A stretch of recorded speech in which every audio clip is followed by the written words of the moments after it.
Guys, boleh dijelasin mungkin karakter masing-masing secara singkat aja. Jadi dari gambreng dari ujung ke Adis. Ladies first kali.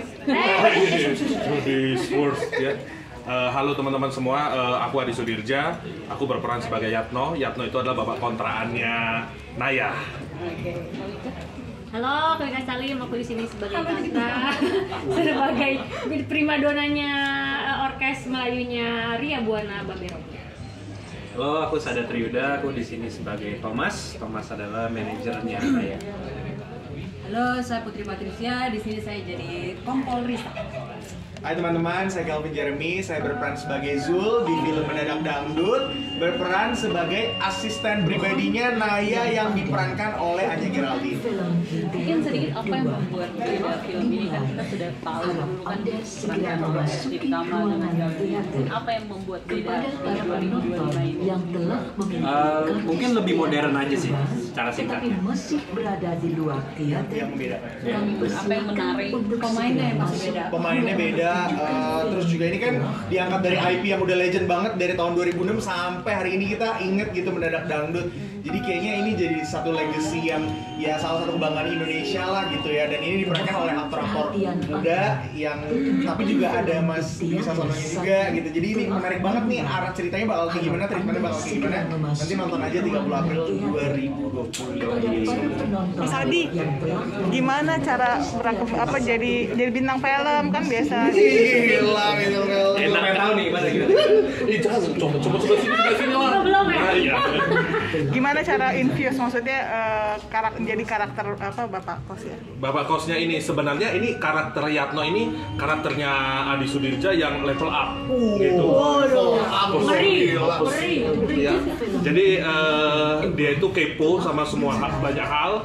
Dia itu serba tahu. Dia itu mau ngerjain apa aja. Ya contohnya itu tadi. Jadi tukang urut, tukang bekam, pasang susu, rias pengantin, semuanya bisa dilakuin kayak gitu.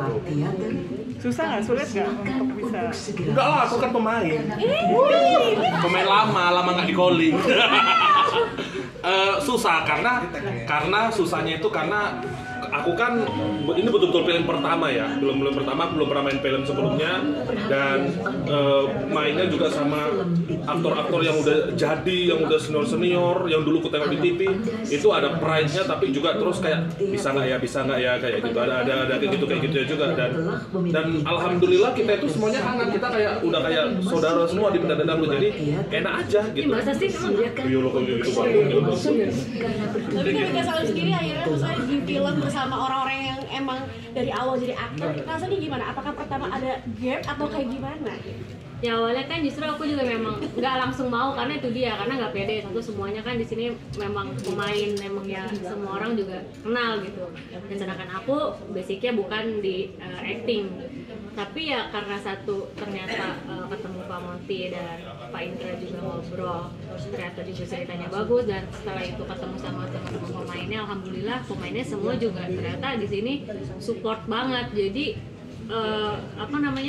mengalir aja gitu, akhirnya juga karakternya terbentuk, dan jadi aku berasanya juga di sini nggak kayak lagi acting gitu, karena memang satu teman-temannya semuanya di lokasi, krunya pun semua juga support, dan di sini juga ya aku sebagai penyanyi dangdut, dan alhamdulillah juga di sini kan karakter aku juga nggak jauh dari penyanyi dangdut gitu, walaupun memang ada cerita yang di luar dari Ika Salimnya.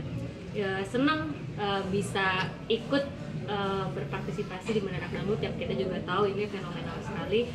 Dan tapi di Mendadak Dangdut yang sekarang ini menurut aku juga ceritanya beda sama Mendadak Dangdut yang 2026. Udah gitu juga pemain-pemainnya juga di sini semuanya karakternya masing-masing tuh beda-beda, jadi kaya banget gitu. Oke, masih ada. Kenapa baru balik udah setelah 10 tahun? Sebenarnya waktu itu juga kan aku main karena komedi ya, itu produksinya Arafi gitu, dan itu juga bukan acting yang serius banget, horor tapi komedi, dan itu juga aku nggak dapet nggak banyak scene gitu, jadi kenapa mau juga ya nggak apa-apa lah, karena memang waktu itu cuma sedikit aja scene-nya. kenapa balik lagi ya, satu itu karena memang aku belum nggak fokus di acting gitu, memang lebih ke nyanyi. Dan kenapa juga sekarang balik lagi, karena satu Mendadak Dangdut yang berkaitan juga dengan aku yang sebagai penyanyi dangdut, dan juga dapat kesempatan di sini yang menurut aku perannya juga bagus, karakternya juga aku suka, dan dikasih kesempatan juga untuk bawain lagunya Jablay dan Mars Pembantu yang juga jadi salah satu lagu juga yang dikenal di Mendadak Dangdut yang 2026. Ada kesulitan nggak dari kalian, dari masing-masing orang? Kevin? Saya nggak ada sih, karena saya juga udah beberapa kali main film. Iya, baik. Baik. Ini kita keluar, kita keluar dulu, lu aja sih. Gue bercanda, nggak ada kesulitan sih, semuanya teman-temannya seru kayak gini gitu. Bahkan barusan saya bercanda gitu langsung kayak kerasa lah kekeluargaannya sih. Masa sih? Enggak sih, gue juga cuma 3 scene sih. Tapi Pak Monty dan semua timnya tuh ngebantu banget gitu loh. Bahkan saya yang cuma main 3 scene di sini dirangkul gitu kan, bisa aja kayak, kamu siapa? Oh kamu main? Oh iya gitu. Tapi semuanya sama-sama support lah, jadi seru banget sih. Mungkin ada kesulitan. Kenapa? Di film ini mungkin Kesulitan, mungkin bukan kesulitan kali ya, mungkin kalau untuk karakter sebagai seorang saya, ini peran sebagai kompol Risa ini sebenarnya sesuatu yang baru banget gitu kan. Dan saya tadi di depan itu karena sudah terlalu banyak orang kan, saya nggak mungkin pegang mic sendiri gitu kan. Saya sebenarnya terima kasih sama Monty, Pak Monty, harus Pak Monty dan juga Pak Indra gitu, walaupun kita kenal dari zaman dulu gitu kan. Nah jadi kalau bukan karena Pak Monty itu, gue nggak bakal mungkin main sebagai polisi gitu, karena karakter yang selalu dikasih sama saya kan pasti cuma itu aja gitu. Jadi ya kalau buat saya ini lumayan menarik sih. Mas dari media mana mau nanya apa Mas? Saya dari media ini. Kalau dari Kevin gimana kesulitannya? Bisa Pak namanya? Dari Sada gimana kesulitannya? Thomas. Iya bukan kesulitan sih, cuman mungkin lebih ke challenging aja gitu. Dan untuk memerani karakter Thomas ini sangat berbeda secara psychological, itu sangat berbeda dengan gua secara pribadi sebagai Sada gitu. Jadi banyak yang harus gua turn on and off saat jadi Thomas, saat balik lagi jadi Sada. Tapi dengan teman-teman pemain lain yang sangat merangkul, yang support banget setiap kali ada adegan yang susah atau gampang, atau yang gampang pun juga disupport gitu. Itu sangat membantu ngelewatin challenge tersebut. Nah terus Kak Adi terakhir nih, kesulitan. Iya di situ aja nggak apa-apa. Iya di situ aja. Kenapa nggak kelihatan? Ini Pak. Dia belakang dulu, belakang situ juga bisa kan? Berdiri Jangan sendiri media dong, mau anjir. kasihan yang lain. Kau aja. Kesulitan apa? Kesulitannya Pak. Atau memang Kok Pak tengok bentukannya kayak gini kok bapak-bapak. Lebih jelas. Bude. ada kesulitan? Kesulitannya ya karena anak baru harus menjaga apa sih orang lagi ngomong. Iya nih gue perhatiin, lanjutin. Nggak masalah, jangan gerak dulu. Aku dengerin. Iya.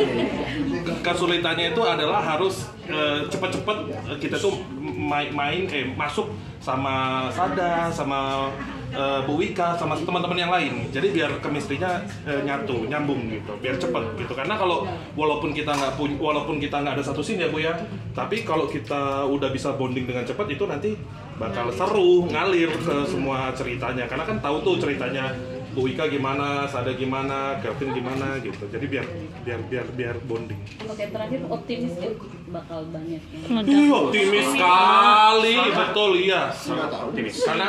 Karena optimis gak? Ini film. Untuk film ini.